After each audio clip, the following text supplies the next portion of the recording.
What if we all just hiked our own hikes? So, we just got back from a trip to Arizona over spring break. My whole family, like my parents and my sister and her family, we all went out to Phoenix, Sedona, the Grand Canyon. Well, on one of the Jeep tours that we took, the guide, he was a super crazy big hiker. Like, he told us how he's heading out on a 3-month long hike. 3 months, like a quarter of the year by himself. Said he'll probably see like another hiker every few days or week or so. I cannot even fathom that type of solitude. When no one is home with me for over an hour, I'm like, the silence is deafening. But 3 months? That's crazy. But hey, to each their own. He probably spent 2 hours listening to us thinking, oh my God, I cannot fathom that kind of chaos. That is crazy. Well, one of the things that he said when he was talking about his hiking experiences and the things that he prefers when hiking compared to like other hikers' techniques, I don't even know if that's the right word. I mean, I love hiking, but it apparently is in no capacity like hiking. If this guy is representative of the actual hiking sect, he's like, well, we all just kind of do our own thing. We all hike our own hike. And it got me thinking about how much better everything would be if we all just hiked our own hikes, stayed in our own lanes, basically just minded our own business. Stop worrying about what other people are doing, whether we're looking at them with judgment or maybe even with envy, right? After all, comparison is the thief of joy, as they say. I feel like people are often so busy worrying about, or better yet, thinking about, because worry implies concern for them. And they're not really concerned for them, rather. They're concerned about what they're doing, judging them, judging their lives, judging their decisions, judging their actions, lives and decisions and actions, of course, that actually have little or maybe even no bearing at all on their lives. You don't like my outfit? Great. Don't wear it. You don't like a hairstyle? Then be glad it is not on your head, I guess. Don't like a tattoo or a piercing? Then don't get one. Don't like someone's life choices? Does it affect you? Really? But does it? Then who cares? Let them be. They'll let you be you, and you let them be them. Hike your own hike. But we don't do that, right? Like as a collective, we just don't let them be them and they don't let you be you. Why can't we all just hike our own hike?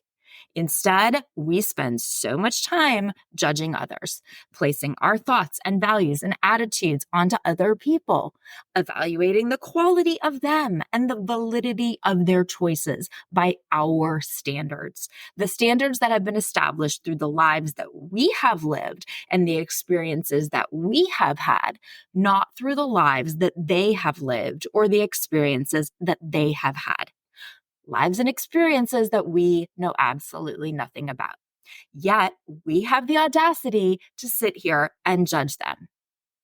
But before we start to feel too bad about ourselves, before we beat ourselves up over this, let's not give the collective them too much credit because you know what? They're out there, they're judging us too.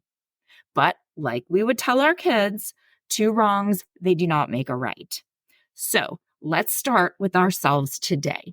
Let's hike our own hike. I heard a theory somewhere quite a while back that the things that we judge others on are the things that we are the most jealous of. Maybe we don't even realize that we feel that way, but our actions, they speak otherwise.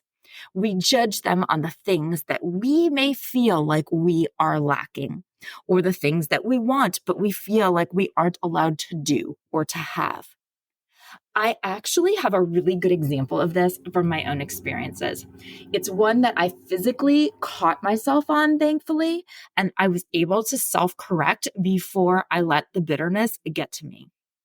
So, way back when I was a new young professor, I interviewed for my position 8 months pregnant with my oldest. When I was pregnant with my second, the university had literally just began offering FMLA. Like literally, I was the first to apply to use it of that first very group. And then I used it again when my daughter was born. Now, both times I still taught that semester or the next, whatever it was when I had them, but I had a 2 course reduction. I had a surprising number of older women who should have been supportive of me. I was a young professor, a woman, PhD, young family, young mother. But they were incredibly catty and rude to me. Like, honestly, they were just awful. I can't tell you exactly why, but I can tell you that I did hear mumblings that they thought that, well, they didn't give me a teaching reduction when I had a baby. And, historically, I know a lot more women in academia, women older than me who came before me. These were women who were forced to choose. Did they want to focus on their career or on their families? And I know that it's the same in many professions, but academia is the only one that I can speak for because I have lived it. These women looked at me with resentment. They didn't dislike me. They disliked the fact that I had something that they didn't have the option of having. They saw a better world for me than they had had. A world that, had it existed 20 years earlier, it may have changed the trajectory of their lives. Now, they called it the X factor. That's how they described what it was that I was missing when they discussed me for reappointment the next year after. It was the quote thing that I was missing that they just couldn't put their finger on. It was the quote presence on campus. Well, I wasn't super present on campus because I was using my university sanctioned FMLA. I wasn't as present on campus as they were because I had a young family. The family that I was clearly upfront about starting when I interviewed because, I was 8 months pregnant. The family that the university was supporting my decision to have with the implementation of FMLA. But still, they gave me a run for my money with my getting my reappointment for that quote lack of presence.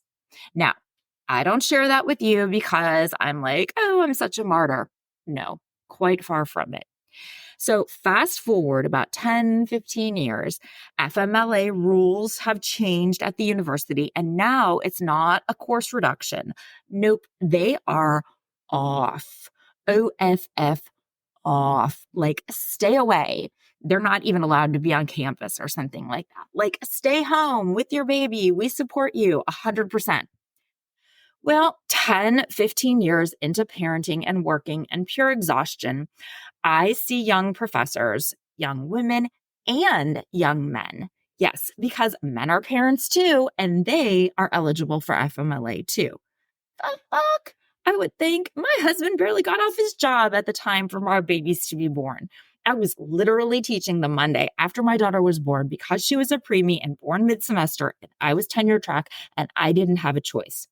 I was nearly not reappointed because I was, quote, lacking presence on campus. And it was that, quote, X factor that they just didn't feel my connection to. And now they're literally being told to stay away. Go enjoy your family. Dude, he wasn't even the one to give birth, for fuck's sake. And it was one of those times, one of those thoughts in my head that I caught. Oh my God. I was sounding so very bitter, so awful, so judgy. It was gross. I was judging them, just like those women had judged me. I was judging them solely because I was jealous. I wanted what they have, but I wasn't allowed to have. And I was jealous of that. I was only judging them because I was jealous. I caught myself. I self-corrected. But God only knows how many times I didn't catch myself. How many times I judged people because I needed to make myself feel better, to compensate for something, my own insecurities, possibly. I think older people do that with younger people so very often. It's the progress. Progress is great. Most progress, like FMLA, is amazing. Making the world better makes life better. And most progress, in hindsight, is how things should have been, how things should be. And today, younger generations, I think, have realized that each one of us gets to define our lives. Note the word our lives, not someone else's, our lives. And again, I say our, but let's be honest. Yes, Gen X, millennials, we've gotten to do this more than the baby boomers did. Totally. But let's be honest. Gen Z is the one who really, really started doing their own thing, at least in my opinion, who I see really embracing that I don't give a fuck mentality. The one that even those of us Gen X or millennial adjacents or millennials, the mentality that we so very much want to have, but that we really weren't allowed to have. And that's probably it, right? We know that this is how it should be, that we shouldn't follow the rules all of the time, that we should feel free to pave our own way rather than just only take the proven path, that we don't need to make everyone else happy, that we owe ourselves our own journey. That's how it should be. And that's how we've raised our kids, right? Our Gen Zers. So of course, that's become the dominant mindset. But when some of us, and definitely those older than us, when we see this behavior in action, whether it's through their appearance or their actions or their choices, when we see this behavior, we judge them. We judge their tattoos. We judge their careers or their career aspirations. We judge their choice to postpone marriage or to not have children. We judge their clothing, their lifestyle choices. We judge them. And why?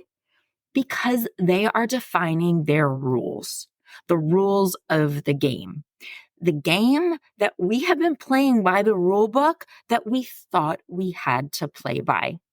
We feel like we are lacking in the freedom to make these choices, or the confidence to try something, or the ability to stand up to something or someone. We want what they have. We want the piercing, or at least the ability to say, I don't care if you think only trashy girls have belly button piercings, I want one. Or the pink hair. We want the FMLA. Or the confidence to wear the crop top and the tiny shorts. I mean, they're only legs, right? We want to feel comfortable in our own bodies, in our own skin, with our own choices, to have the freedom to play by our own rules. We are jealous, and so we judge. But we have the freedom too.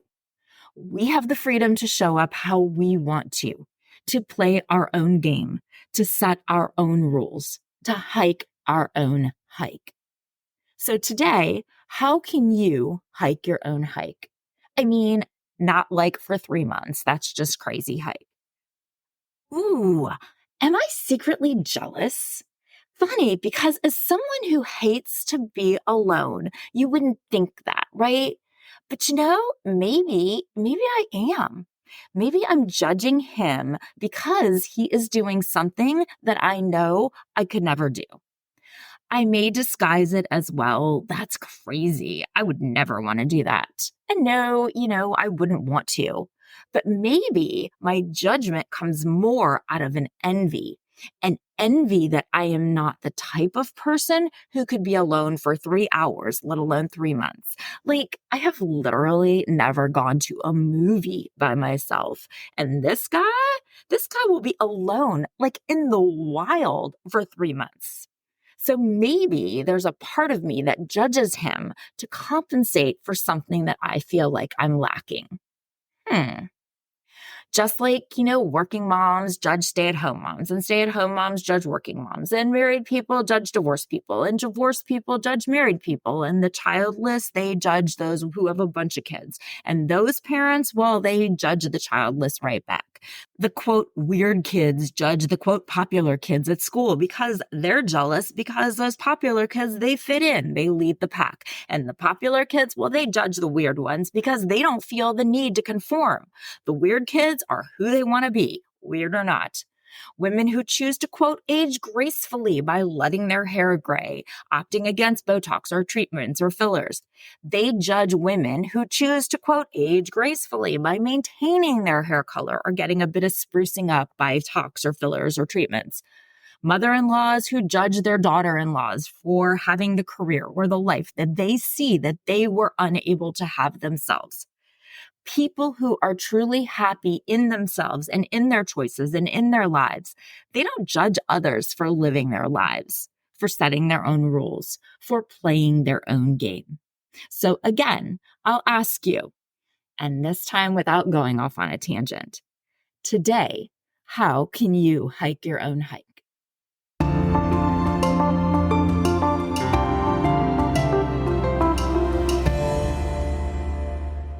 Hey guys, it's Jen.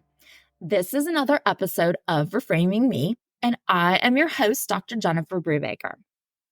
If you have been with us for a minute, you know that my oldest is a senior in high school this year, and he is currently prolonging our agony. Oh, I'm sorry. Did I say prolonging our agony? I meant he's currently reflecting on his college decision. Tomato, tomato. But he is at the point where I'm seeing the childhood portion of our lives or his life. I'm seeing kind of the finish line and the beginning of this next chapter of our lives together. Some kids at his point have made their college decision. Some haven't. Some are going to big universities. Some are going to small colleges. Some are going to community colleges. Some are going into the military or into the workforce. Some aren't even graduating. And there are kids from every background, every parenting dynamic, every family dynamic, every income level, every race, ethnicity, neighborhood. There are kids who were breastfed and bottle fed, who went to daycare, who had stay-at-home moms, who were sleep trained as newborns and who slept with their parents until middle school. Kids who played demanding travel sports and kids who played too many video games, kids who were spoiled and kids who weren't given anything. There were free range kids and helicopter kids. There are kids from every possible situation and every walk of life in each of those categories. You know why? Because, surprise, it's the thing that all of those parenting articles and those mommy bloggers of the mid-2000s, they never told us. The secret that would have made all of our lives less stressful, especially in those early years. There's no right answer. There's no secret. None of us have it, no matter how much we want to say or think we do, because it doesn't exist. There are ideas, there are techniques or lifestyles or choices that work for one person or one family, but that doesn't mean it's the right fit or the right choice for everyone. Now, growing up, it was super important to my mom that we all ate dinner together. Come hell or high water, it didn't matter if it was not on a school night, we ate dinner as a family. And it worked. My sister and I, we turned out pretty great. I read articles over the years. There were lists of how important family dinners are, that kids get better grades, they are less likely to use drugs, blah, blah, blah. It's the answer to everything. Sit down, family dinners. And unless you want to raise delinquents, then you're going to have family dinners every night. No, thank you. I don't want delinquents. So for the last 17 years, I have killed myself to force eating dinner together every damn night, stressing over what meals to make, cooking meals, keeping starving kids miserable until my husband got home, or keeping a starving husband miserable until the kids got out of practice, cleaning up pots and pans and dishes at 10, making me miserable. Well, we got the kids to 14, 15, and 17, and I decided, fuck that. I couldn't do it anymore. I stopped fighting it. It wasn't worth it. They're just going to have to get a late start on that juvenile delinquency because I was done with nightly family dinners. The dinners worked for my mom. Dinners, I guess, worked for the people who made those lists and wrote those articles. Well, good for them. But you know who they didn't work for? They didn't work for me. And I'm sure that I do things in my family that wouldn't have worked for any of them, but they do work for me. And just like they didn't have the right answer, neither do I, because of that secret. There isn't a right answer. In family communication, there's one of my very favorite concepts that really speaks to this: equifinality. Equifinality in family communication is this kind of multi-dimensional idea that truly embraces the differences and the complexities in family dynamics. So that's what we're going to have a conversation about today: the concept of equifinality and some of the nuances of how this concept plays out in our family lives, the challenges it may present, and the implications that it can have for family communication, just making our families feel better. In family communication, equifinality, it's a borrowed term, It comes from a more general systems theory. Now, you might remember that we have talked about systems and systems theory in that our families are social systems. Just like other systems, we have components, all right? That's us, all of the different people in our family. And all of these parts or people, we're all interconnected. All right. I've told you before this idea that if we all had bungee cords on and one pulled, the other would feel it, and so on, because we're all interconnected. We have processes then that impact our social system and how it runs. So the roles that we each play in our family and the rules that keep the family running. We have inputs that come into the family system, and we have outputs that we send out of the family system. We have goals that we are trying to achieve.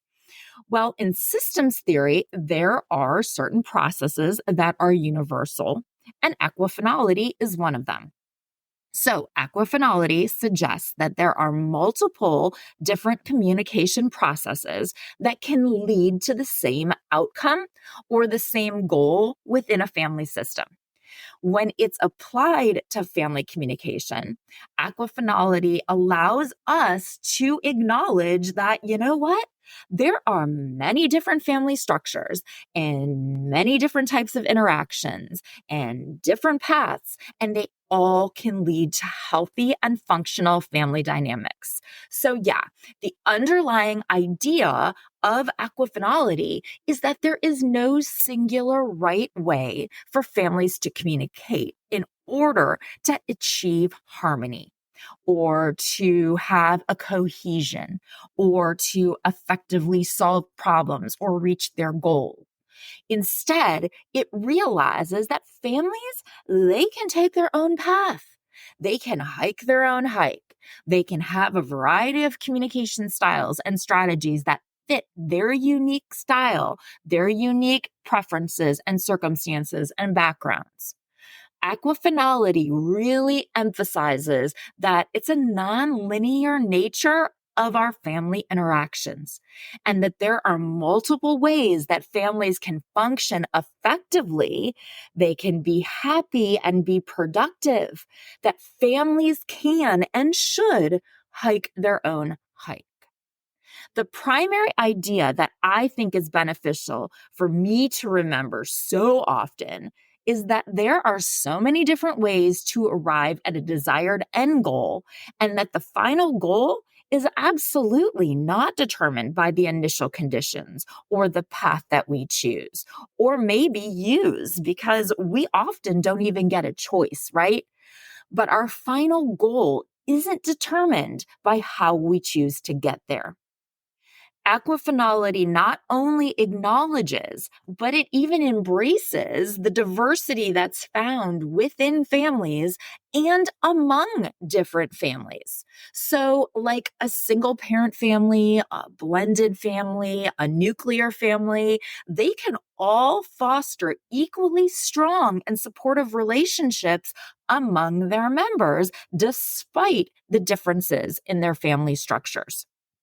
It also allows for the fact that families with different socioeconomic statuses or cultural backgrounds or religious beliefs, like, these families can all find effective ways to communicate and to bond with one another. There is no right way to do it. Now, we've talked so many times about how families grow and change over time. If there is one thing that is universal, it's that families are not static. So, as children grow up and as parents age and family members as they enter and exit the family system through birth or death or marriage, whatever, our family's communication needs and styles, they need to evolve too, right?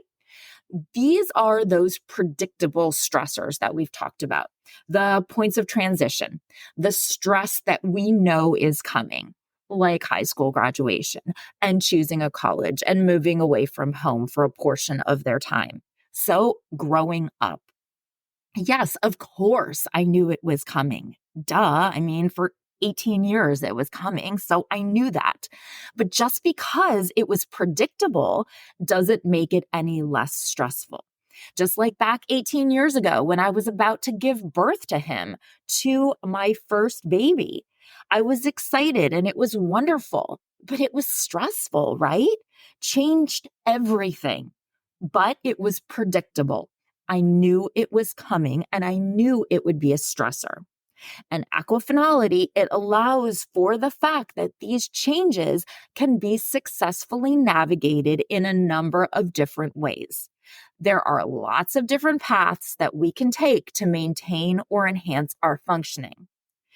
And then we all know that sometimes life presents families with a wide range of challenges, financial hardships, health issues, all sorts of unpredictable stressors that we've talked about. Unpredictable stressors are the stressors that we don't expect, the ones that seem to come out of left field and we are unprepared for. And equifinality, it tells us that when we are faced with these, as they're called in textbooks, right? The slings and arrows that life throws at us. But when we do have these challenges, we can use different strategies to cope with them or to adapt. So, like, some families may become more cohesive in the face of adversity. Others might rely on strong external support. But both approaches can lead to resilience and they can lead to positive outcomes for the families. And along the same lines, different families handle conflict in different ways. Some may confront issues directly and immediately, while others might take time to process and communicate at a later stage. And equifinality allows us to recognize that both of those methods of conflict resolution, they can be effective. It just depends on the family's overall communication pattern and the people who are involved in it. So just because a family doesn't fight, that doesn't mean they're higher functioning than your family that does. There is no right way to handle conflict or stress. Now, of course, there are strategies to use in all of these different areas that help more than others. There are things that if you understand and you use them, they can be more effective. There are suggestions that I can give you and others can give you. There are things that you can pick up on from the people that you know in your life. There are even things that a therapist can tell you. But at the end of the day, your family is different than my family and then their families. We're all on different paths, and that's okay. And if we don't realize this, we tend to beat ourselves up about how we should be doing it, what should be happening.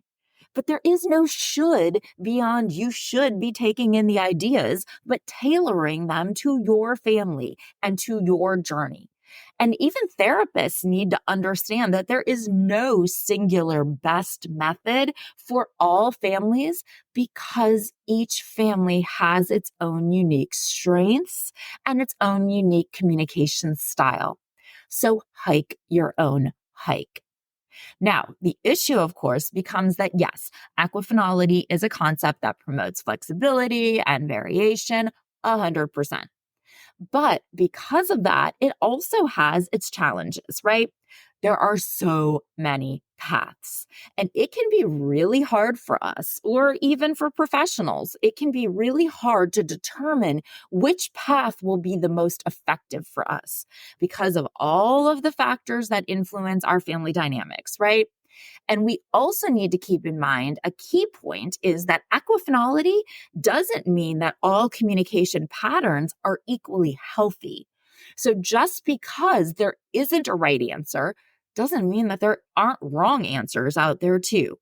Some communication patterns totally may lead to dysfunction, all right, despite any kinds of intentions or appearances. And that does become a challenge for us, right?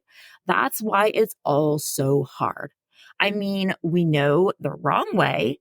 We can be told the wrong ways, but then we need to figure out the right way out of all of the right ways, the right way for us. And then there is no single standard for what even constitutes success. What is successful family communication? What is successful functioning? Or what is even just success? I know I saw a mom in a parenting group the other day. She posted I would say it was a humble brag, but it wasn't humble. It was totally just a total brag. And it was a weird flex at that. But she was bragging about her daughter, how she was opting for community college, and how it was so smart of her and she's so mature and it's the best decision, the right decision for somebody to make. And community college is a totally valid and totally great decision for her and for others. Just like a four-year college or university is a totally valid and totally great decision for others. Or the military or the workforce are valid and great decisions for others. There isn't a right path. There isn't a right decision. And I see that with my son. I mean, he so wants to know the right decision. I mean, yes, I joke about how hard this choice and waiting for this outcome is on me and is on us. But, the reality is it's obviously so hard on him, right? Because there isn't a right answer. And that's the hard part when making this decision or other decisions in life. Yes, there were definitely wrong answers for him, but that also doesn't mean that there aren't multiple or at least two right paths for him, just like in so many of our family decisions. The choices that we've made to this point and the ones we'll make from here on. There are multiple paths to get to the same end goal, and we just need to keep hiking our own hike. Thank you so much for listening. I am so appreciative that you've chosen to spend this time with me today. If you've enjoyed this show or other episodes, please share them with your friends because that's how we will grow our community. And follow me on socials, on Instagram and TikTok. It's Reframing Me. On Facebook, it's Reframing Me. And join the Facebook group, Reframing Me, the podcast community. Until next time, be well and communicate.